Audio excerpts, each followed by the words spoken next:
বন্ধুরা, আমরা গুগলে সার্চ করে পেলাম হচ্ছে পঞ্চগড় রক মিউজিয়াম। কিন্তু এই রক মিউজিয়ামটা হচ্ছে পঞ্চগড় সরকারি মহিলা কলেজের ভেতরে। এখন আমরা আপনাদের নিয়ে রক মিউজিয়ামে দেখতে যাব।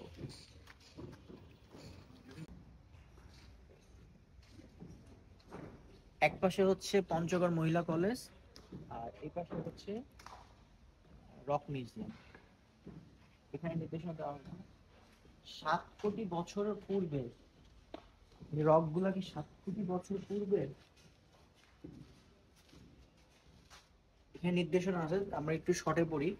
প্রায় 7 কোটি বছর পূর্বে পঞ্চগড় জনপদ সহ হিমালয় পর্বতমালার বিস্তৃত অঞ্চল ছিল টেনিস নামক একটি অগভীর সমুদ্র। এই সমুদ্রের দুই পাশ থেকে গন্ডোয়ানা ও লবেশিয়া নামক দুটি মহাদেশ বা প্লেট পরস্পরের দিকে এগিয়ে আসতে থাকে। মানে এই অঞ্চল থেকে এই রকগুলো পাওয়া গেছে 7 কোটি বছর পূর্বে।